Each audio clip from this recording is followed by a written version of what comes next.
Ladies and gentlemen, Trey Swindle is in the house. Long time no see. Long time no see. That's right. We're glad to have you. Glad to have you back. He does exist. He's not a myth. Maybe a legend. To be determined. To be determined. But, Trey, glad to have you back. Yes, sir. And I know the three people that listen are going to be glad to have you back.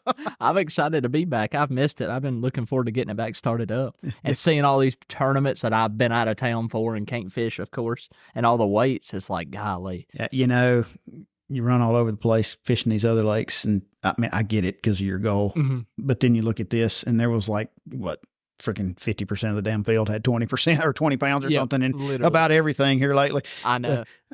It's kind of crazy. Was it cold where you went, Wichita? It was. So in practice, it wasn't like, if you looked at the app on your phone, you'd think it wasn't that cold, but it was like the lows were in like the 39 to 42, but it was like raining all day. It rained for 3 days nonstop, and the highs were in like 45.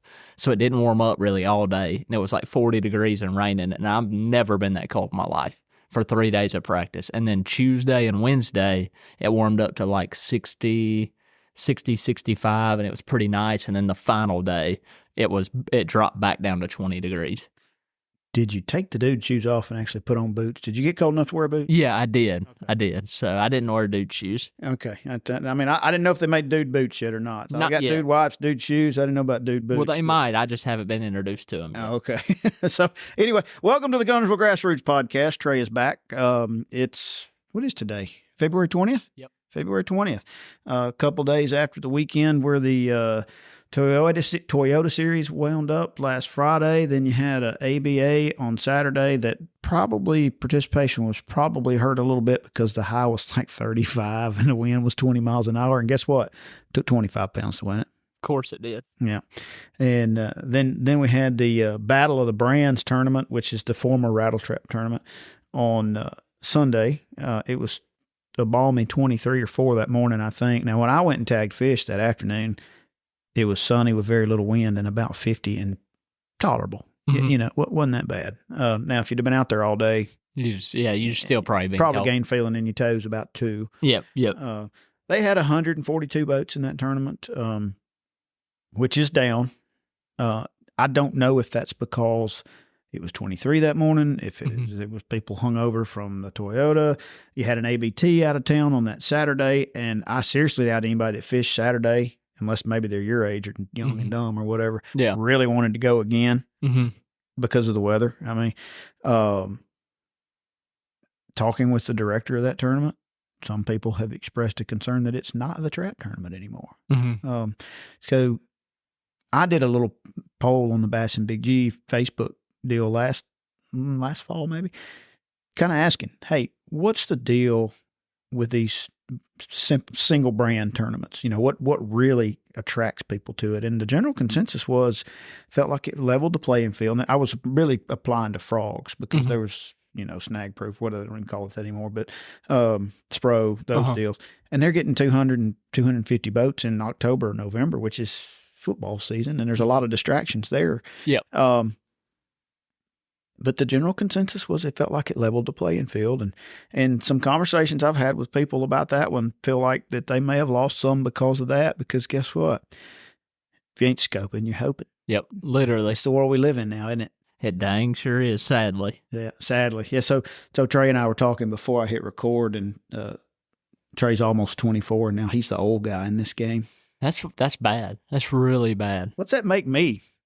Nursing home? Yeah, I ain't gonna say nothing. I'm gonna let you fill in that blank. I'm just gonna sit over here and cross my arms. Look at you being raised right. You don't have anything nice to say. Don't say anything at all. That's funny. So,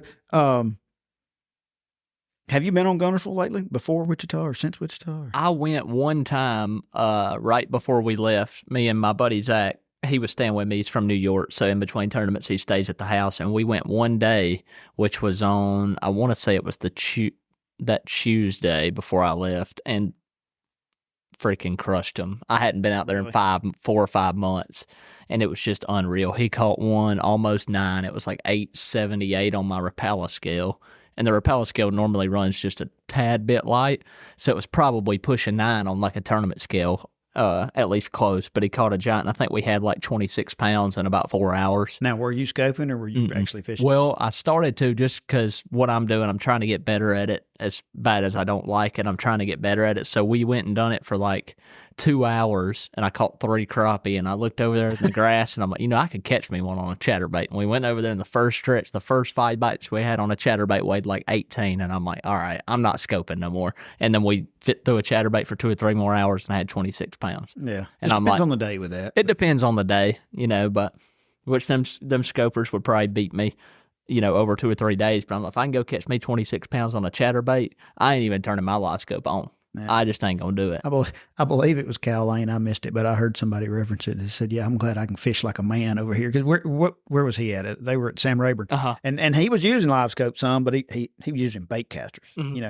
It's turning into a world of spinning rods and little fluke baits. Yep. And I actually, you weren't here, but when I had Jacob Wall here, I asked him, I said, do you think that this live scope deal is going to hamper bait sales to where the only thing you need is a spinning rod and a jig head and whatever fluke baits you want? It already is. And he said, absolutely. Yeah, it already is. Yeah, that's why you see every company out there trying to figure out how to make some kind of fluke style bait to throw on a Demiki and a Demiki head, because that's just what it's coming to. But that's what I felt like the same way, Cal Lane, if that's who said it. Because I think he did. I think I heard that referenced on one of the MLF shows. When we had the Open at Okeechobee, I started day one on a community hole, which everything in Florida is a community hole at Okeechobee. There's only 4 places bass live, but I started in a place and I power poled down and I'm throwing my chatterbait in a little hole. And Scott Martin, he was trying to be all incognito, pulling his face mask up and stuff, but you can hear him talking from a mile away, like it's him. And he trolled right behind me and he power poled down, I don't know, about 20 yards from me, and he was flipping live scoping and stuff on that flat. And now I will say, the end result was he had 33 pounds and Trey had 16. But I felt manly because I was winding my chatterbait around and I wasn't even paying no attention to live scoping. I'm like, this makes me feel like a man watching him over there. And everybody, you look out and there's 100 boats on the flat and they're all live scoping around, and I'm just, my redneck butt's just out there winding a chatterbait. Well, he had something figured out. He did. They were all spawning out there, and he was catching them on bed. Like, you couldn't see them with your eyes, but he was using perspective, and they were increasing his odds of. I mean, he was just putting it where the fish were. Mm-hmm. Yeah. Yep, and it worked out in his favor too, because when I found that place in practice, I caught him on all moving baits, and day one that morning I caught him really quick, and nobody out there. I mean, it was dead silent, and everybody there watched me catch him, like 100 boats, and I was just catching one after another. But it was really early, kind of low light, and they did a moving bait, but then the whole tournament was slick calm. So, like, that whole deal was gone. Like, you could not get a bite on a chatterbait. You had to slow down and either scope around, throw a wacky rig. And I'm like, I just ain't going to do it. I did not do it. That's mostly the reason I did not catch diddly squat on day 2. But, You're going to have to get over that stubborn streak there, old man. I will say, when we went to Ouachita, I did it the entire time. So, I still got my butt kicked, but I did it the entire time. So, I was proud of that. What was the water temps over there? That place was weird. When we first got there, it was like 48, but it was freezing cold and raining. And then like one day the sun popped out the first day, and it fell to like 47. And then one day it warmed up to like, I was in a pocket and it was 53. But then the next or 2 or 3 days later, when it got cold one night, it dropped all the way down to 48 again on the final day. So like, I don't know. It's just weird how it warmed up and cooled down so quick. Yeah. Well, here Sunday, I went and got on the dock at Browns Creek and tagged fish, and I was asking people, what's the water temp out there? Because I have not been. I went a week or so. I don't know, right before the Toyota, before it got cold a couple of times, got out just a little bit, and water was 48 to 50. I even saw some 52, 53 up in a creek a little ways. Didn't catch anything there, but I saw fish there, or saw water temps that high. And it was pretty much the same. That cold really didn't bop it. I think the length of days is, my allergies are telling me that spring is in the air. You see a few little pink buds on things here or there. And I've been having to take the Zyrtec every morning, and I'm still sneezing and old man problems. You're not quite there, but you'll get it. And from a bait standpoint, we're going to have the winners of the Battle of the Brands tournament on here in a little bit, so we'll let them talk about what they caught theirs on. Second place in that thing was Johnny Patterson and Brian Douglas, big surprise, 23.85, and he was throwing trap. The new hammer trap, I think, what the Bill Lewis one came out with. Yeah. And I had a couple other people said that thing was a pretty good deal. Now, Really? if you're not scoping, you're hoping. So Yep. you're just doing that. You're doing it because you want to, not because you're planning on winning the tournament. Yeah. But if you just want to go fish like a man, throw a rattle trap and chatterbait right now. Exactly. That needs to be an ad for every crankbait. I might have to get Cal. I don't really know Cal Lane, but I know that Jan and Paul know him well. I'm going to have to get him on here, and we're going to record him saying "fish like a man." We're going to make something out of that. Yeah, that's perfect. We're going to run with that. So, you're headed out in a couple weeks. Yep, next Friday. To where? Santee Cooper. Is that South Carolina? Mm-hmm. Is it going to be warmer or colder there? It's yes. Yeah, hit or miss. It's March. Yeah, it's March. It could be freezing cold, could be warmer. I don't know. You been there before? I went and pre-practiced. Okay. Yeah, so I went and pre-practiced, rode around for a couple of days, but other than that, I've never been there. So yeah, but, are you looking forward to it? Is it going to fish? I was watching. Well, I wasn't watching the MLF live because they didn't have it on today. But I was looking at the weights, and the weights don't look too promising. So is that where they are today? So, okay. Yeah. Okay. So it looked muddy. Some of them were making posts about it being dirty. Yeah, and it was muddy when I went in pre-practice, and I don't know nothing about that place. If it clears up fast, if it don't, I have no idea. So I thought they might be laying around on bed, spawning a little bit, and I was going to be looking forward to it. But if it stays cold and muddy, Lord, I don't know. We'll figure it out when we get there, I guess. Chatterbait. Yeah, chatterbait, spinnerbait, like old school. I'm going to fish like a man. School. Yeah. Old school. Well, we're going to have Steve Lopez and Rich Frey, who partnered up and won the Battle of the Brands tournament with 2401. We're going to see if we can get them on here to tell us a little bit about how they won it.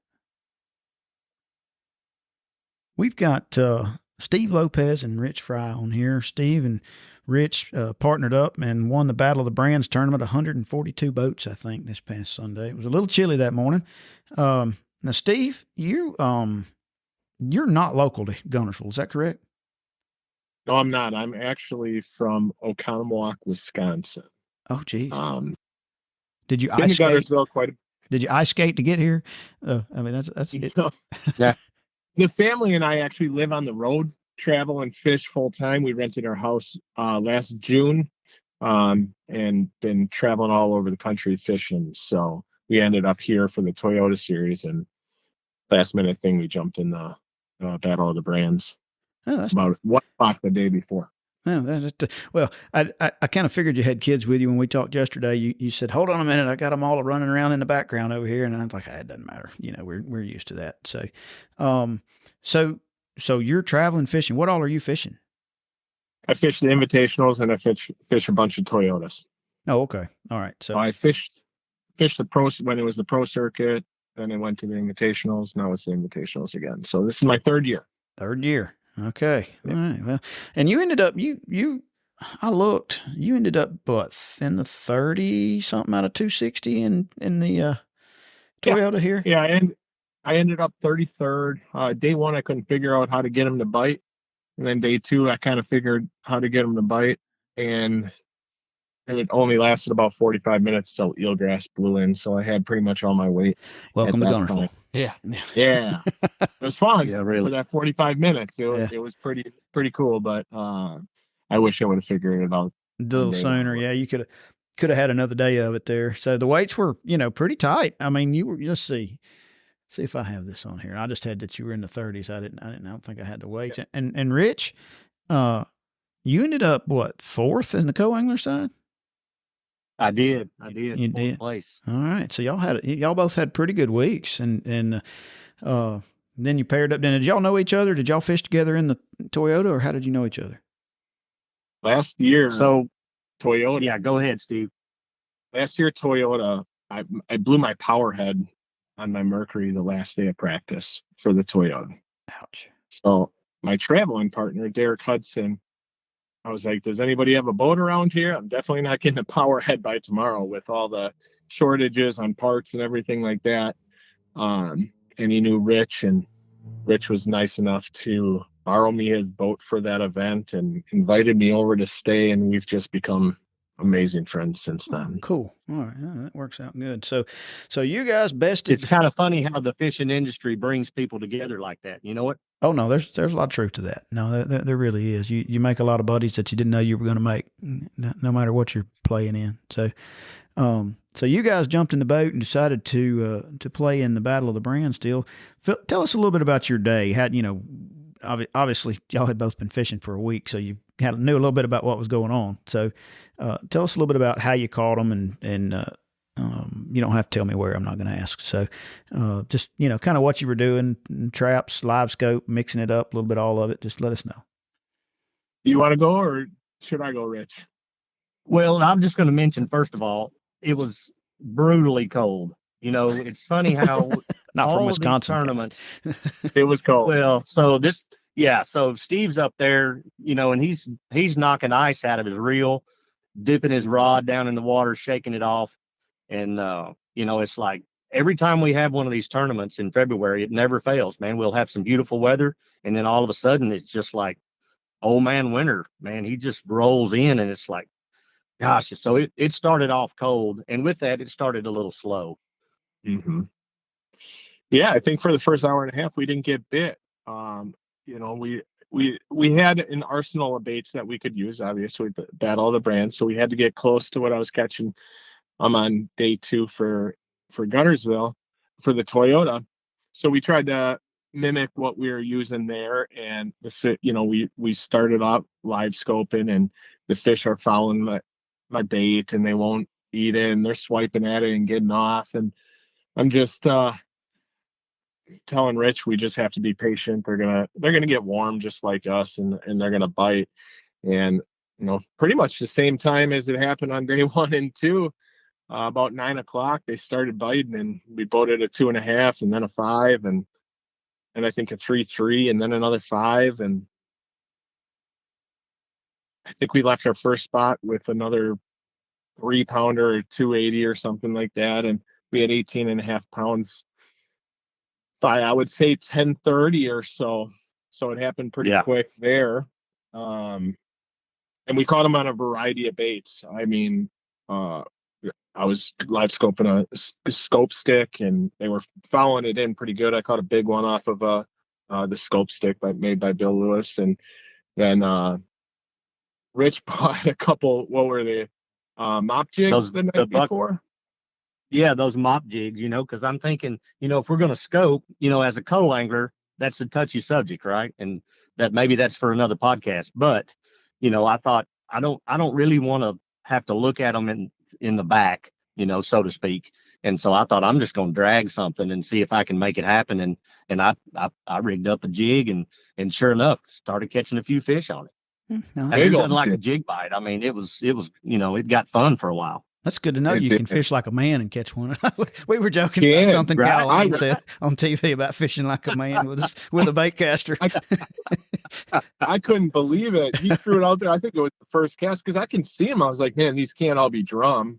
They're tight to the bottom. I can kind of tell the shape of a drum. I know how they're acting. I was like, these are bass, and there's 30 or 40 of them. I was like, and I can't get them to bite a swim bait. I can't get him and bite a jerk bait. So he puts on this jig, and I don't think it was 3 casts later. He's like, I got one. I go, no kidding. And, he threw it back out there. He's like, I got one. It's a big one. It's like, all right. They boated a 5, and throw a jig. Yeah. Not a bad throw a jig. Still catch him on a jig. Who knew? Yeah.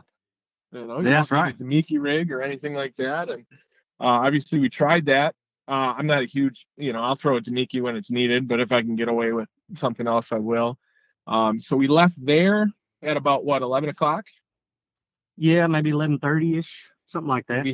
We had 485, 45, 333, 3, and a 254, something like that. And so, well, let's go kind of by Goose Pond and go up the river, and let's throw some rattle traps around, and had some stretches that had some fish on it. And it wasn't all but 5 or 10 minutes. Rich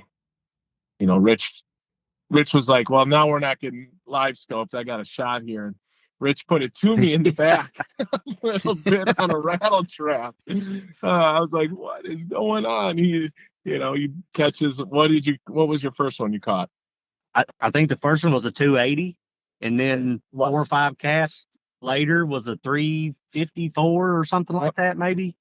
Got rid of the 280, and then just not very long after that was a 4 1/4. Got rid of the 350, and it was like, okay. And then by that time, it was time to, we were getting towards the end of the day, right? So then it's like, okay, what we had like 21, 22 ish, 21 and a half. And yeah, so then it's time to start making real decisions, right? Because the clock starts to tick a little louder at that point. And so it's like, we're talking, do we think we can get a 7-pounder doing this? I don't know. I don't think so. Can we get a couple of 5s? Yeah, probably. And then we decided to just change it up and kind of go back to doing what we were doing. Yeah. And I felt like the biggest fish it turned out to be the right call. I felt like the biggest fish on the lake lived where we were fishing first. I saw them in practice. I saw giants in practice and caught a few good ones in the Toyota. And then obviously we caught a few good ones the morning of, but we went back and I started with the jerk bait and they're following it. And I'm like, Rich, it's going to happen. They're feeding right now. I told them, they're feeding right now. They're following, 2 or 3 are following in my jerk bait at a time. It's wrong color or no wind or whatever it was. They just they'd come right up to it and turn back down and go away. Maybe the wrong size. I don't know what it was, but he picks up that jig and I think it was the first or second cast. He's like, I got one. It's a 2.5. And the next cast, he sets the hook and it's a 3 and it doesn't help. And I'm like, all right, I'm picking up the jig. I can't watch you catch behind me. Getting whacked by the co-angler. Fire the jig out there and it's the first cast. I catch a 280. I was like, all right, they're all bass. And throw it back out there. One pops and then drops it. And we got like 25 minutes left. And I was like, we're not going to the other stretch. We're going to stay here. I'm going to turn around on all those fish. And I turned around and I fired out there. And with 20 minutes left, one grabbed it and I set the hook and I said, it's a giant. And I'm almost positive I've looked at the pictures that I caught this fish in practice on the last day of the Toyota series. It's got the same markings and everything. It's got the same weight, same length. And it comes up and it was so long that it just didn't have any body to it. I thought it was an 8 when it came up and it was a 6. And, my scale said almost 24 pounds and it's usually pretty light. So it was a 6-pounder and Rich did his best, to let it swim away, but we got it in the net once and then we got it in the net twice. I wish I would have had the GoPro running because it was a masterful butchering of the net job. That was for taking him live scoping for so long. He was ready to throw that jig a little. Yeah, right. Right. I thought I'd keep him on his toes up there with the net job. But he did. It worked. But we definitely made a memory. Yeah. You know how the net folds over the side sometimes and then the fish kind of lays on top of the net? Yeah. Well, it laid on top of the net, but it was kind of heavy and it kind of turned down and the fish fell back in the water. I was like, oh, what are you doing? Thank God it was on the jig. It was, it was pandemonium. It was buttoned up pretty good in the roof of the mouth. It wasn't going anywhere. But thank goodness. Yeah. Right?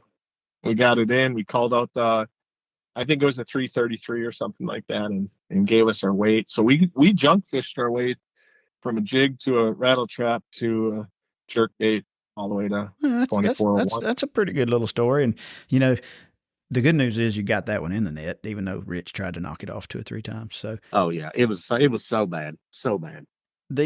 Sorry for blasting. If you do it long enough, it's going to happen. Oh, for sure. It happens. It happens to the best of us. And you don't always get like I said, we just no, you don't. So we lucked out. The Lord was watching over us at that moment for whatever reason, and we made a memory. So it was great. Now, Steve, I want to ask you a question. You came here. Had you been to Gunnersville before? Yeah. Oh yeah. Last time I've been here for the last few Toyotas. I took 32nd last year, 33rd this year. I topped 10 4 years ago. I didn't fish it 3 years ago. Yeah. I've had English Choice Championships here quite a bit. Yep, they'll be here in a couple of weeks. So, yep, they will be. Yeah. I got a bunch of buddies fishing that. So they're all asking me questions. So I want to ask you a question. All right. So of course, obviously the live scope game's changed a lot in the last year even.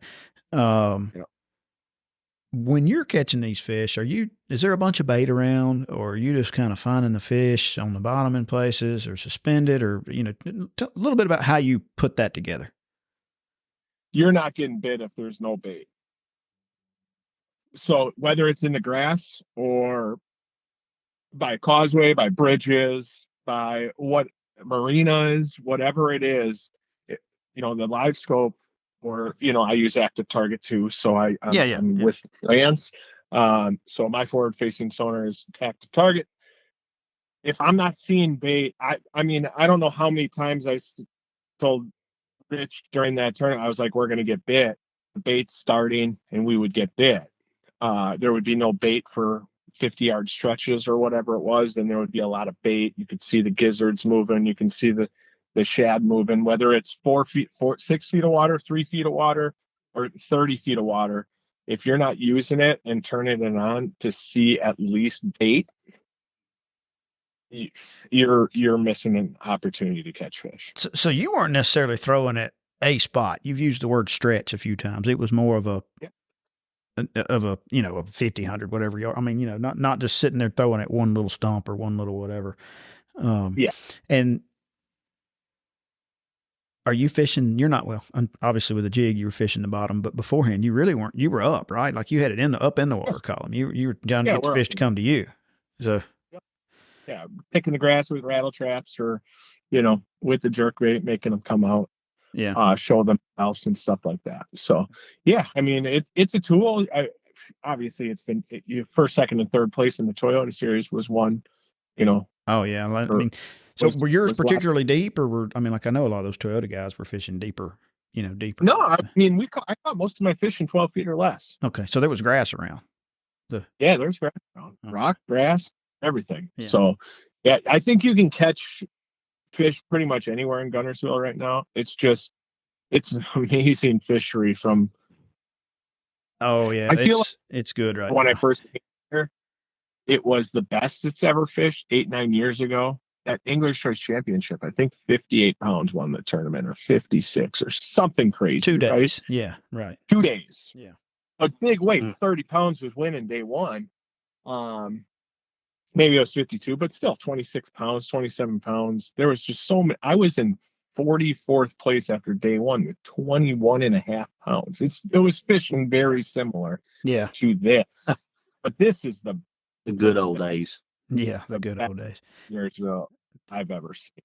Yeah, and I'm no local, but I've been here enough. Well, I've seen particularly the group of Angler's Choice guys coming down here. I didn't know you were one of those, but now they have always come down here and they always hit it just right. But man, they catch them.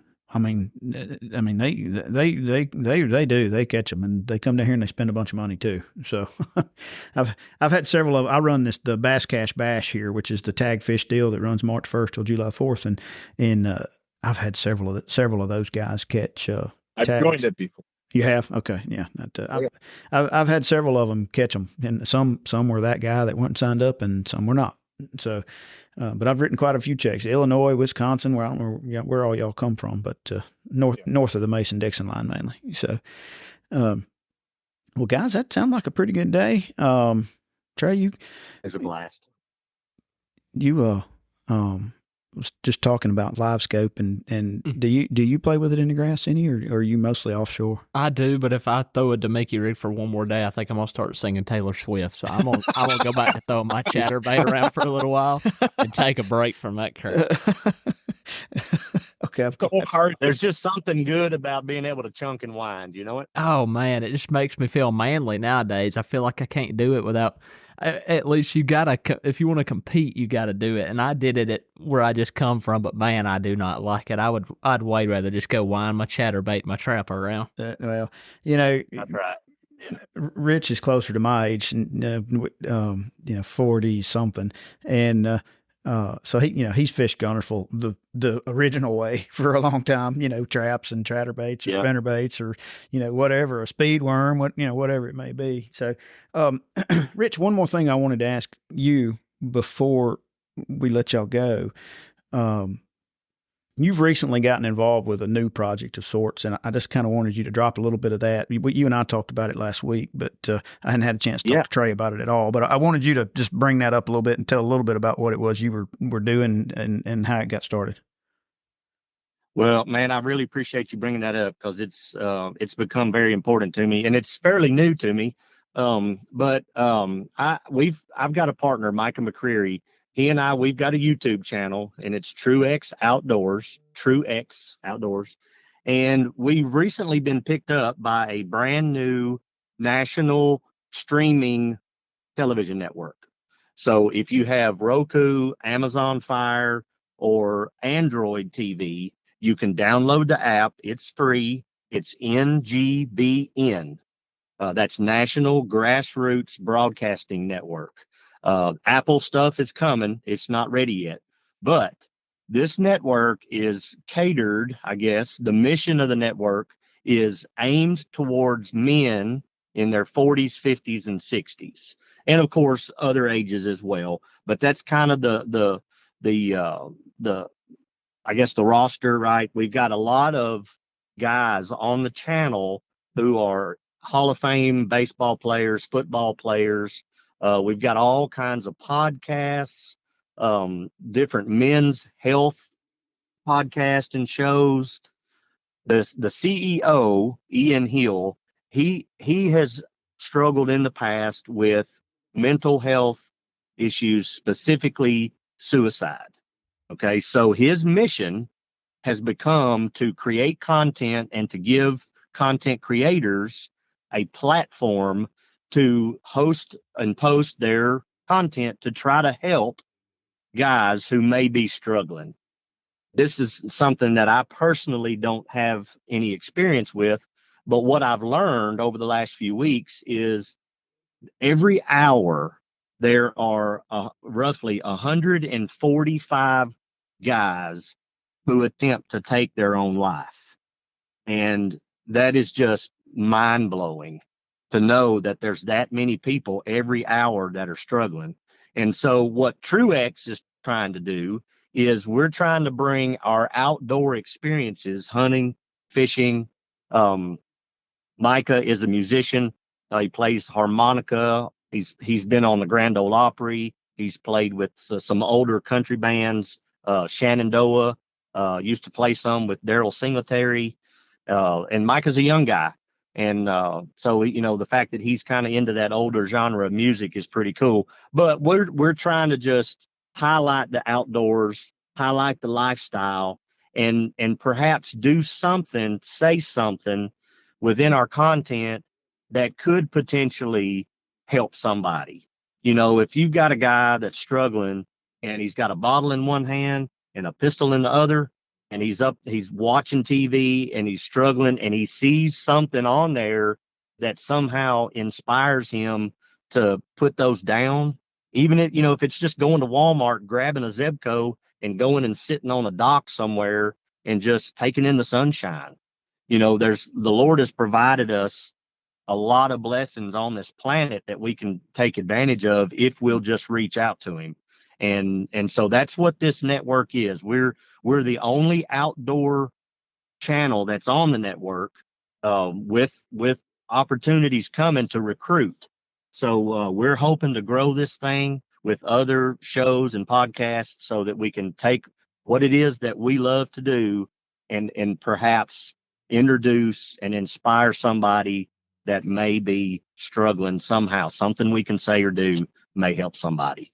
And it's pretty incredible to think that what we're doing could have that positive effect in somebody's life.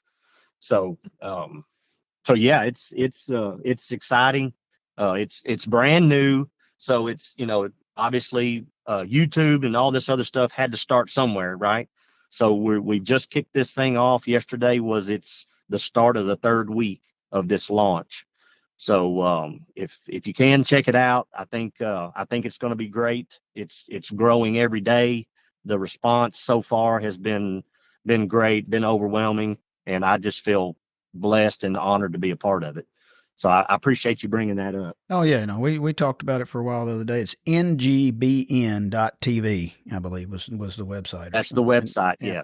And that's right. And it's available on Roku and others. Just like, yes, that's right. It's a free app, just like Netflix, as far as the just downloading. That's how it works, right? It's laid out. The format is just like Netflix, but it's free. So it's super easy and it's there and the content is just continuing to grow. So it's exciting. Good stuff. Good stuff. So, guys, I can't thank you enough. You provided a little info, and it was interesting to me that you were in 12 foot of water instead of 25, because I mean, you think livescope and Demiki rigging or whatever, you hover, mid stroll, whatever they want to call it, everybody thinks way off, but it sounds to me like that's a useful tool in the mid range stuff as well. So yeah, it's the tool all over. I caught him at Okeechobee in 3 feet of water for the first Toyota, spawning fish. So, yeah, pretty cool. Yeah, and I like them. Yeah, it's to be determined whether it's cool or not. It's just the way it is now.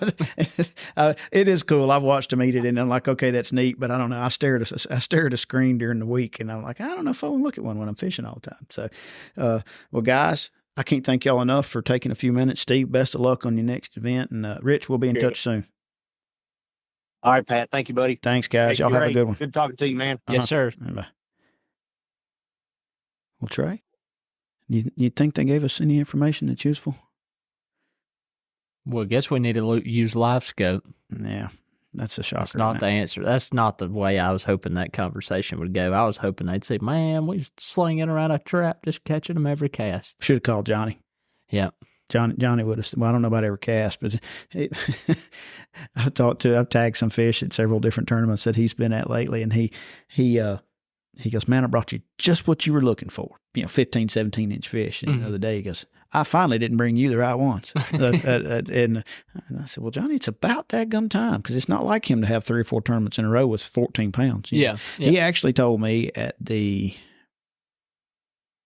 BFL, he goes, man, he said, this LiveScope deal, he said, it may run an old man like me out of it. And I said, I feel you. I'm already out. Yeah. I'm just going fishing. I'm going to play with it, but the tournament scene, you're almost 24, Trey. You are now on the upper scale of those guys. These 18, 20-year-olds are going to kick your butt. You're going to need reading glasses. They already are. I'm like, oh, my Lord. But, it is like, I'm not the biggest fan of it. I'd way rather be up the river somewhere, rolling a spinnerbait around trees, lay downs and stuff, flipping grass. But, I will say, like, it is cool, like, because I was telling you a story before we got on air. My buddy Zach Goutremont caught the big fish of the tournament at Ouachita, and he caught a 10-14, and it was in 110 foot of water, but it was in a treetop that was about 60 feet deep. But those fish right there would have never been caught. He would have never. Yeah, you would have never known it was there. That's why it's 10 pounds. Yep. So it's cool to see. Like, I feel like the bigger fish are being caught because of it. But it does aggravate me that. I'll just be honest. The thing that aggravates me is I get my butt kicked by it, and I ain't no good at it. If I was good at it, I'd love it, not want it to go away. But no, it is cool. Just doing what I do. I just got to get better at it. It's not going away. You just brought up something that it'll be interesting to note. You said, there's bigger fish getting caught in places that they used to not get caught. And that's how they got big, right? Like big deer, big fish, they're always off in places that's hard to get to, whatever. Mm-hmm. This has opened up a door.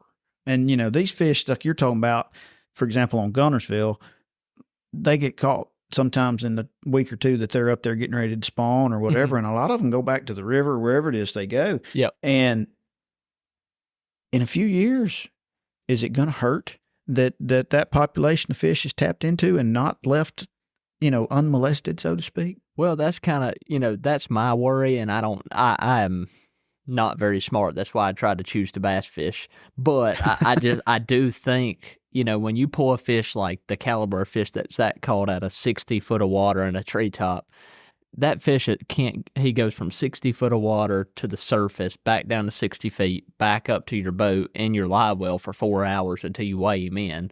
Then, I love fishing tournaments, but some tournaments, like, the fish do not like mesh bags. They don't like being in those bags. Like, I'm all for tournaments. I love them. I fish them every day that I can. But, like, that caliber of fish that's already struggling being brought up from that deep, then you put him in the bag, take pictures of him, and then you let him. Like, I just don't know. They can't hold their breath any longer than you can. Yeah, exactly. So it's just like, I don't know. I think maybe down the road you do see, but I think if this keeps going like it's going, they're going to have to be classes and teach kids, even people my age. I'm not great at fizzing fish. Like, if we're going to be catching those type of fish and that caliber of fish that deep of water, or really for any fish, you need to learn to take care of them. Ice your live wells, G-Juice.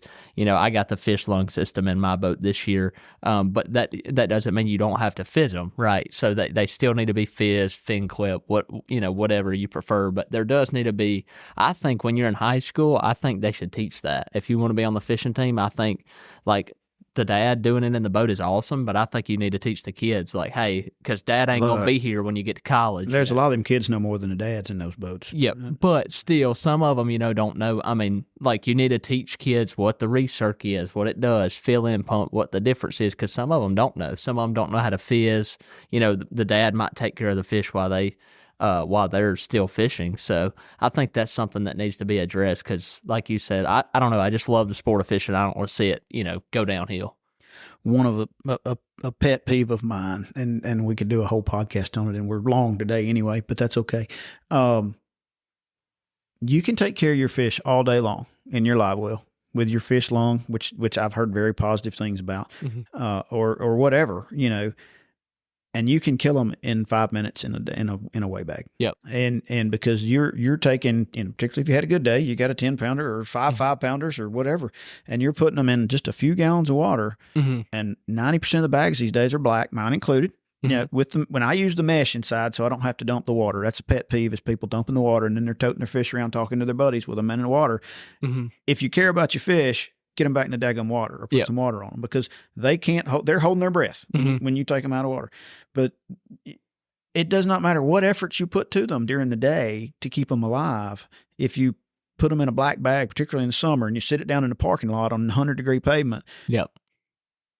I mean, it's just, there's a reason that delayed mortality is what it is. And putting them in the weigh bags is a big part of it. And I have fished tournaments for a long time, and I've probably killed my share of fish, and very few in live wells, but if they die, and I always get upset about it because it's not, I don't eat them, I don't want to kill them if I'm not going to eat them. Exactly. But it is, the tournament process is there's probably, honestly, a lot of you wildcats probably kill more fish than some of the big ones, because people. And there's some of my favorite tournaments in the world. I agree. Fish, I genuinely do. I love it. But I think, and I do think some people too, like I know me and you, and this is no hate towards anybody, but some people, as long as they get them to the ramp alive and the tournament director says it's alive, that's all they care about. No, you know what I mean? So, like, they don't take care of them like me or you might. I'm the guy that's at the ramp after a Wednesday night or out there wading around in the water trying to fizz one or get it to swim off, and people just throw them back and let them go. Like, but I think if we do that, especially, like I said, livescope just opened up a different category of fishing when you're fishing that deep, because those fish have never been caught before. When they're bringing up from that deep of water, like, it's not good for them. So, but something has to change. We got to be taking better care of them, so that way, my kids and their kids can fish on down the line. So that's something for sure we got to be on the lookout for. No, I agree. And again, we may do a podcast just on fish care. Not that there's not a million of them, but we may try to get somebody smarter than us on that in here. Yeah, we're definitely going to need somebody smarter than us. I could take some notes. I'm going to have my pen and paper out. I think about that all the time when I see these things, and I'm like, it doesn't matter how good. I mean, it does matter how good a care you take of them, but at the end of the day, it comes down to how long they stay in that bag. Yep. And like I said, it's no hate towards anybody. I'm talking right here. I fished a Bassmaster Open at Red River and cost myself a top 10 because I made a rookie move and I wasn't paying no attention. I was excited when I got in the lock to lock back up to pool 3 or pool 4 or pool 5, whichever one it was. I turned my fill-in on in the lock. When I was holding on to the rope, tied my fill-in on in the lock, and all them fumes from the lock killed every one of my fish stone cold dead. And I got a 1.25 pound dead fish penalty for it. There's a note. So, I mean, I've killed my fair share of them on accident. I mean, it happens. Things happen. But it's just something we all got to get better at if we want fishing to continue on like it is and continue to get better and not fall off. Right. Like these weights at Gunners were unreal, Oh, yeah. I mean, we didn't touch on that. But, a friend of mine that fishes with me some, and his his nephew, Brad Weiss, who is an absolute hammer, had 20.4 in a 142 boat tournament, got 19th or 20th. Yeah, Mhm. you know, Yep. I mean, there was 21 or 22 20-pound bags. Yep. And it was, I mean, the Toyota series, you know, they had it on both sides, boater and co-anglers, the 17, 18, 19s. I mean, you were like in 100 and something place with 17 pounds, I think. It's ridiculous. And I like I said, we've talked about this before, but I'm only 24. And when I first started fishing, I didn't ever come to Guntersville. I stayed on the Coosa River and stuff. But honestly, I truly believe that in my lifetime, as I've fished it, this is the best Guntersville's ever been. I'm not saying that there's as many 7 to 9 pounders as there was 15, 20 years ago, but just caliber of fish, just going to get bit. And like I said, the first 5 bites I had out here, I ain't been out here in 4 months. The first 5 bites I had weighed 18 pounds. Yeah. Like they're all healthy, and they don't look, I've seen times out here where they look very unhealthy. They're gorgeous. They're gorgeous. I mean, I'm talking about the beautiful colors, fat, fed up, like no scars, nothing, no sores, nothing like that. Like this lake is in really good shape, especially for the beating it takes every day. Absolutely. I have handled personally in the last month over 200 fish that I tagged 202, did a boat and a truck tag, and then 200, and dude, they are so.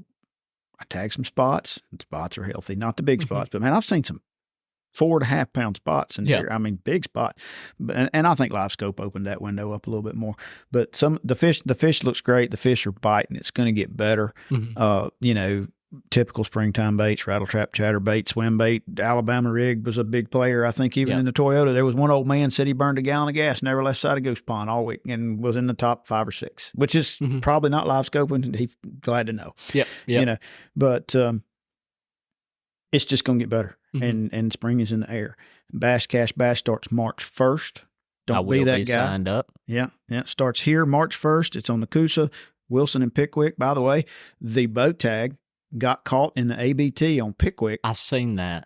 Saturday by the guys that won it, Tracy Robinson and his son. I just went blank on his son's name, but and it was 5 miles from where they let it go or something like that. That's what Jimmy told me. But he let it go. It's still swimming, so it's still out there, and 2 weeks too early. So wouldn't that have been something? Golly. And Kay, actually, I listened to Kay's podcast today. She actually mentioned it on there. They brought it up and talked about it. They called it. It wasn't a big fish. So, one more thing, and then I guess we'll wrap it up. As of right now, and you couldn't fish it because you're a pro, quote unquote, which is, sad. But I don't mean sad because of that. I mean just because, you're a local guy that likes to fish. But the Honeycomb Wildcat, which has gone on longer than you've been alive, as of right now, there is nobody running one. It normally starts the first Saturday in March. And the guy, Sean Hornbuckle, that has run it for the last several years, is fishing the ABT, and he said he just couldn't do both anymore. And then one other gentleman, Terry Hubbard, had done some of them, and he's like, man, I can't commit to every Saturday. I got to, he's retired, but, retired enough that he doesn't want to do that every, because, it doesn't matter what the weather's like. If you're going to have one, you have one. So I tried to tell him to just do it one Saturday a month or something, but we'll see. But like it doesn't mean much except to probably an average of 50 or 60 people that fish them over the time, over the course of the month. But like that thing's been around forever. Yeah. So as of right now, honestly, the tournaments, other than the 46 high school tournaments, there's not that much going on just yet. Yeah. Yep. People are looking for something this weekend, and the only thing going on is that ABA Pro League, which is pretty expensive. Yeah. But, out of Goose Pond. So, and it's going to be pretty. So it'll be a lot of us decide to get out and, air things out. So, Trey, you're leaving next Friday, going to Santee Cooper. All right. We'll have you back here in a few weeks, I hope. Yep. And, ladies and gentlemen, thank you for taking way too many minutes of your time to listen to us. And hopefully you get to be glad that Trey's back for a little bit. And until then, enjoy the floating grass, and we'll see you in a couple of weeks.